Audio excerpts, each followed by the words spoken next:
And you just listen to a young girl who was saying that the Nigerian community here is totally very angry. Covers all the aspects of various techniques of our general was the Ijaw country of the Niger Delta of the Federal Republic of Nigeria. He went to several schools. His major academic genesis was at the government college, Ujeli. Go gather, destroy their food. With the waiting camp and that other camp, some more camp, you don't compensate everybody. In its key generation sometimes. Today our focus will be in the style of T.C. Clark, a poet and writer, and we shall also be very interested in his point Akmo dancer. Some lives are meaningful, some are empty. Lives that are meaningful, with too much meaning and riches to offer humankind. Long after some of these earthly adventures and no more, one can still find footprints of these great lives on the pavements of our contemporary lives. Good evening, you're welcome to the program Green Planet.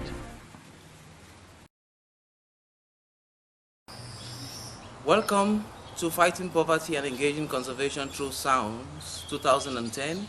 It is part of the Conference on Sustainable Strategies and Practices for Development 2010 as well. Fight poverty in Africa through education. So in Africa, people are poor mainly because they think poverty and they are unable to see prosperity even when it surrounds them. They refuse to use their imagination and creativity, but rather stick to old-tested lifestyles of poverty and lack. They fear to venture into the unknown, but rather stick to their familiar territories. The poor lack effective leadership. Their leaders lack refined organizational skills, and being poor and unable to command the respect and the following required to move people. We cannot continue to solve the poverty in Africa by providing relief and aid supplies. The donors and even the recipients are tired of this aid syndrome, and it's time we think and apply measures that will solve the poverty menacing Africa once and for all. We need to address this problem by starting with education. There is need to set up institutions that centers in Africa with the sole mission of changing the people. There's a strong case. This is a strong case for mind transformation. We need to educate the people to transform their mindset and embrace a new positive thinking mentality. They need a mind that sees new possibilities in life. We need to transform their minds so that they can start seeing new possibilities in life. One way to do this is by establishing educational institutions that are properly equipped with programs that will effectively reach the poor in their rural and slum villages and impart the message of transformation upon their minds and souls. This can be done by, as according to me, that's television programs tailored to reach the people, roadshows with equipment mounted on trucks, radio programs, and written materials. In order to effectively do this, churches, governments, companies, trust funds, and individuals need to embrace themselves to donate generously towards such projects where they are proposed, for there is an urgent need to reach the people with a new message of hope, the message of change. There are many people the world over who've realized that the way to true prosperity is through giving. They are ready to give and have what to give, but they do not know how to give and who to give. There's a great need for solidarity ambassadors, that in their solidarity with the poor, who are willing to reach out to such people and show them how to give for the establishment and running of solidarity training institutes all over Africa.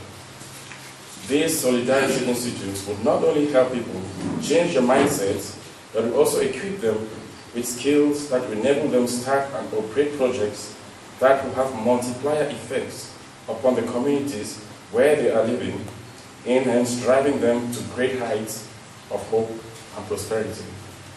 There is hope for the poor communities of Africa, if only those who have been blessed and agree and become a blessing to them by giving them education.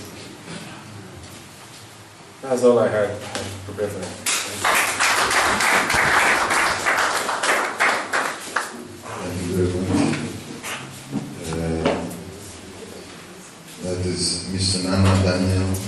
He is the coordinator of the International Association for the Exchange of Students for Technical Experience based in Douala. He's a career orientation specialist, investment consultant. And maybe after that brief presentation, maybe somebody will want to ask a question or two. Okay, we have a question. So Nana, your presentation was very brief and to the fact. So I think I congratulate you for doing that, especially as you were informed a little bit late about the conference. And my question is, can you try to elucidate on how these education programs for our community should really look like? Thank you. Okay, thank you, Arrey. My main issue here is about getting education to the grassroots. That's taking education to the poor, those who are in remote areas where you can meet them. So that's why I talk about television programs who are tailored to reach these people. So it's a matter of educating the masses. My idea now is about educating the young ones. Now taking education to the villages. Because in our villages, not only are children illiterate, but they have no access to education. So the main thing is trying to educate those who are starting there, because those are the ones who will be able to change Africa. If from there their mentality changes already. I'm talking like a teacher, and I'm glad to hear that you're so interested in taking education to the villages. But I want to find out, we talked about putting it on video, and I want to believe the poor will not have videos, and especially the villages. Come to think of it, they may not even have light. So can you think of another way that you can get these village people who don't have light or video to be educated to the level, that we are talking about? Thank you. Okay, thank you. So the first thing is about getting them interested in education. That's the first thing. Because back there, they are first of all not interested. It's not like they don't have the means. There are parents there who can educate their children, but they are not interested. What they think is giving education to these children, like getting them having diplomas and degrees, will lead them nowhere because they end up being unemployed. So they are not interested. So the first thing is to get them interested in education. That's why I mentioned road shows with equipment mounted on trucks. That is, we need to get people who can sponsor such things. So we get equipment mounted on trucks, like we have projectors. We get the trucks there and try to teach these people, try to tell them the benefit of education, what they are gaining from education, what their children will be gaining from education. And once they are interested, once they are convinced, they will start looking for ways to send their children to school. That's how I see it. Mr. Nana, if I understand you very well, you're talking about a way of marketing education, bringing that information right down to the communities so that they are aware of the benefits. It looks like there are questions from this area. Now for your presentation, it was quite nice. But I just want to differ a bit on what you just said. After that, you said you're targeting primarily the villages and all that, because in the urban centers like Limbe, we have access to conferences and this, and now establishing educational institutions may not be of much help. I don't think that might be very true. Take for example, we are attending a conference here. When you go around Limbe, you ask, nearly most people who have civil society organizations, in most of those organizations, many of them pass for project writers, project proposal writers. And if a project is to be evaluated at and a student standard, following all norms, how many of those projects will go through? Very few. What does that imply? It implies that if we come to the town of Limbe, we may not have up to 3 qualified project writers. So, if Mr. Nana were to come out with a consultant who says he wants to establish a consultancy in Limbe, where the consultant wants to train, say, civil society leaders and other members on project planning, management, and evaluation, you will be surprised the number of people who register for that training. So I do still think that is important, and if you think you can propose one, it will be of very great use to open one community. Thank you very much.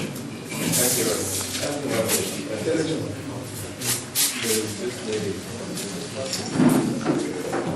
When we start talking career, I look on the Cameroonian population and I don't see career per se. Because there's always this tendency of, okay, you finish school, just get yourself enlisted to the nearest government-sponsored higher institutions such as EMS, Qs, and you can name some. Parents are always like, okay, my child should just get into EMS so that when you're leaving, we are sure that after that, you have some source of income. My problem is, it's difficult to really talk about career in Cameroon because people are always thinking of the better way of surviving. How can we encourage parents to help their children choose careers? Because when we start talking about sustainability, if you just choose to enter EMS simply because you think that at the end you get a job, you get a salary at the end of each month, you have money to spend to take care of the necessary things that you find around you. It's possible that in your discharge of duties, you will not really do it in the right manner. You know, when you start talking career, you find somebody who loves what they do. They may even do it for no pay, and they will do it perfect. So my question actually is, how can we use parents to encourage children? Because they will always tell you that that child does not listen. If you had gone to ENS, if you had gone to ENAM, if you had gone to so and so, by now you would have been okay. I don't know if I'm a little bit out, but that's something that I am worried about. Okay, thank you. But I don't think that's what's going on. Maybe, yeah, there are cases where parents can choose, yeah. But I don't think you can generalize it that way, the way you're trying to put it. That right now in Cameroon, we're in this situation where parents, we really can't choose to go to ENN. I know of many people, because many youths passed through it. Many who wrote the ENS, the famous ENS, went through and were not interested, and left it. So what it all turns out to is that what you're interested in, what your child is interested in, you encourage that child. You have to encourage that child in his field, and the child will do it. It's not like trying to tell the child ENS, ENS. There are people here in Cameroon who are doing exactly what they wanted to do. People in the military who got there because they wanted to be there. People got into ENS teaching because that's actually what they wanted to do. There are many, many people who did accountancy because they wanted to be accountants, and they are working as accountants. Not that the person did accountancy and now is working as a teacher or something. It's not the case. Believe me, in Cameroon, there are many, many cases. We're looking at sustainability strategies and so on. That's the counter, the problem of our society today. I want to elaborate on it because it's like you did it in passing. You're looking at time and you want to brief. People don't just believe in themselves. They don't believe picking a career that a lot of people are already involved in. Like I'll take the most common around call box. If you pick a child or a girl or a boy around the Gatis today and you say, okay, come and pick up a call box, start some business. The person will start telling you because of his negative oriented mind that There are a lot of people involved in call box business and so on. I don't see myself. That's the problem. That's the problem we have in our society today. So I think that if people will leave this conference believing in themselves, thinking that they have the powers, they have the potentials to become whatever they want to. I think that's what people really like to express. They have the power, they have the potentials to become whatever they want to. You can become a wonderful musician today if you want to. You can become a doctor tomorrow if you want to. So the problem is to want. Thank you. Okay, thank you. I'm very, very interested in this education issue because I'm working with children and with education. I want to make a contribution. I think that the main problem we have in Africa, and maybe Cameroon in particular, is that we think that education is actually a road to maybe like earning a particular salary or doing a white-collar job. Because everybody going to school intends to end up in an office. That's actually the problem we have. But if we could teach children to know that education is just for you to be able to tell right from wrong, so that you can express yourself, you can be able to do what you do and you do it well. You could still leave the university and sell pie, but the difference will be in the way you serve your customers, and then you can still make a living from that. The issue is when you leave the university, you're just thinking of, I want to be in an office, and that is why most people are at home. There are people who have left university for more than 20 years and they are still hoping to enter ENS. So maybe we have to change the way we think about what kind of money we want. Is it only sitting in an office that is the thing? It is not. You could still do a call box with a university degree. It doesn't really matter. What matters is the way you serve your customers. You know, I think that's the basis of education. And this has been Arrey Ivo for the African Center for Community and Development. I have been reporting on the conference on sustainable strategies and practices for development, and on the workshop Fighting Poverty and Engaging Conservation Through Sounds 2010.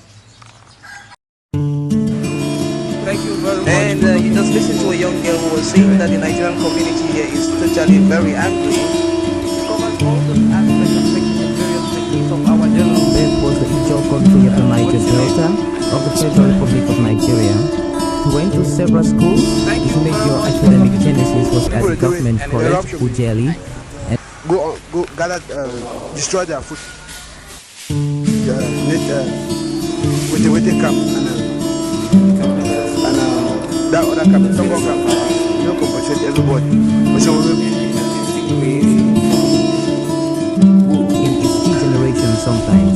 Today our focus will be in the style of K.C. Clark, a poet and writer, and we shall also be very interested in his point Akmo dancing.